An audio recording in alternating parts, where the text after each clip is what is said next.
sana. Akamwambia, mlete huyo mtoto hapa. Alafu yule mtoto alipoletwa mbele ya Yesu, kabla Yesu hajafanya kitu chochote, akawaambia wanafunzi wake, waketisheni watu. Jamani, Bwana Yesu asifiwe. Maana Yesu ameona suluhisho kwa mtoto.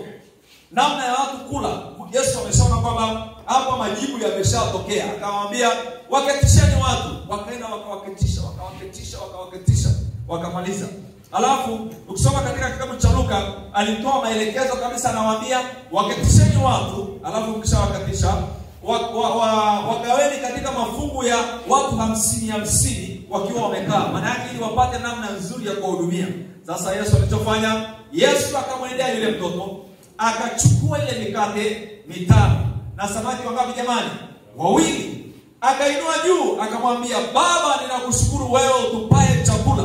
Aliposhusha hivi, wanafunzi unaambiwa waligawa ile mikate, wakagawa na wale samaki. Biblia inasema watu 5,000 wakala na kushiba. Jamani, Bwana Yesu asifiwe. Umeona hicho kitu watoto wamefanya? Watu wazima walikuwepo pale. Huenda kulikuwa na watu waliomfuata Yesu kwa muda mrefu.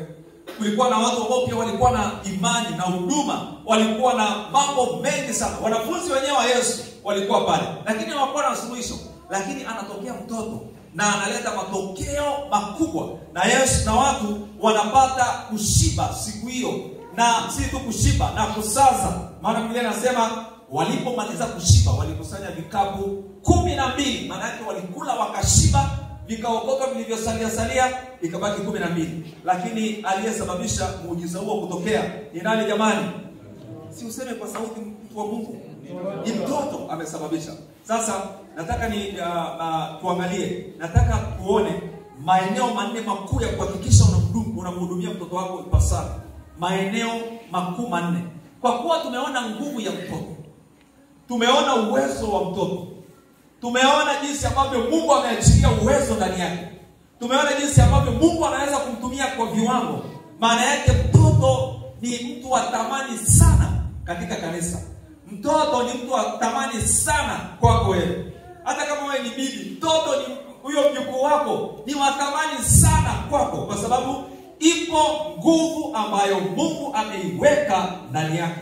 Jamani, Bwana Yesu asifiwe. Unajua, ukiangalia wapendwa na kanisa la Bwana, Mungu alipotaka kuanzisha jambo zito na jambo kubwa, alianza na mtoto. Ukiangalia wakati wana wa Israeli wamekaa utumwani kwa zaidi ya miaka 430, na wakaomba Mungu ili waweze kupata mtu atakayewakomboa ili waweze kutoka katika kongwa au Wafilisti. Biblia inasema akawepo mama mmoja ambaye alikuwa na mtoto, maana wakati huo watoto wa kiume wa Kiebrania walikuwa wanauawa. Na sasa Musa, katoto kalichowekwa kwenye kisafina, maana mama yake hakutaka kushuhudia kuona mtoto wake akiwa anakufa, akamweka kwenye kisafina. Alafu kwa kuwa Mungu anajua nguvu iliyopo ndani ya mtoto, akaanzisha mpango wa ukombozi wa wana wa Israeli kwa kutumia mtoto yule ambaye aliwekwa, mtoto Musa ambaye amewekwa kwenye kisafina.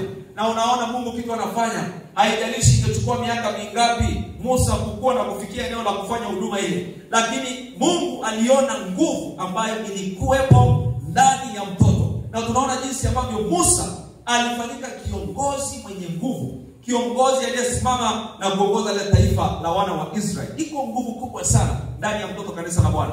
Tuseme nini juu ya Samueli? Unafahamu juu ya Samueli? Samueli akaletwa kanisani na yule mama yake ambaye hakuwahi kupata watoto, lakini Mungu anaachilia neema yake ya mtoto. Na yule mama anasema, Samueli nitamtoa kwa Bwana.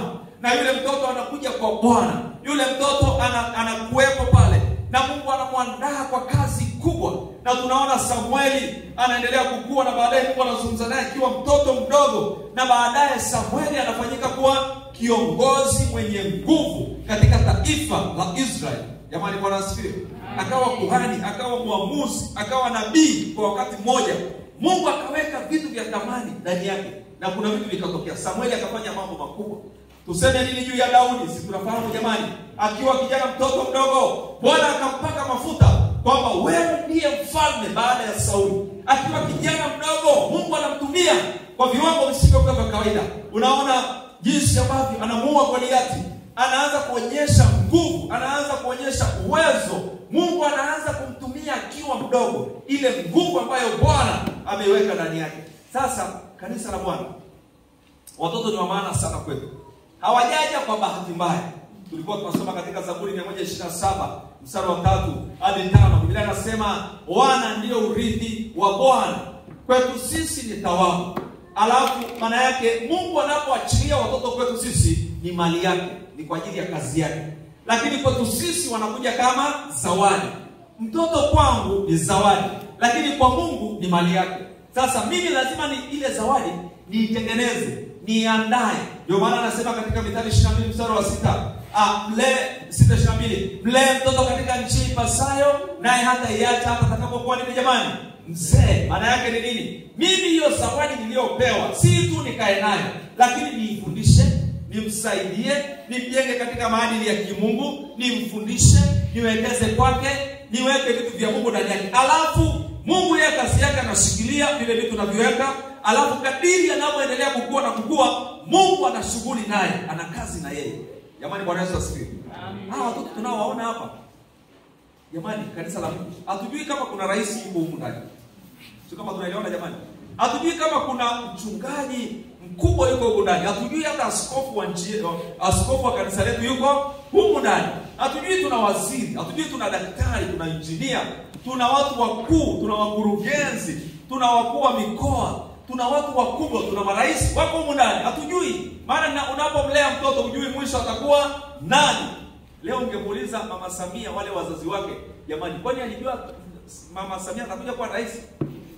Kabisa kwa na hiyo ndoto. Lakini mwisho wa siku mtoto ameenda, amepita huku, ameenda kule, ameenda huku, amezunguka kule, Mungu anatembea naye. Kumbe yeye ameshaweka kitu kwamba huyu ni mtu wangu, nina shughuli naye.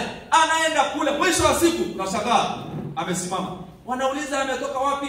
Anasema nilikuwa kanisa la Penuel. Wapi hapa? Yuko hapa, anatokea hapa. Sasa hiyo tunashangaa. Wewe ni mzee sasa hiyo. Sasa yule mtu aliyefundisha akasema, hakika Bwana ninakushukuru kwa sababu niliwekeza kwa ajili ya huyu waziri ninayemuona, kwa ajili ya huyu daktari ninayemuona. Najua amepita kwenye mikono yangu, alipita kwenye kanisa letu na tuliwekeza mambo ya kimungu. Sasa hiyo utakuwa unajisikia fahari na furaha kwa sababu unayaona matokeo na matunda ya kazi uliyofanya kwa uaminifu. Jamani, Bwana asifiwe.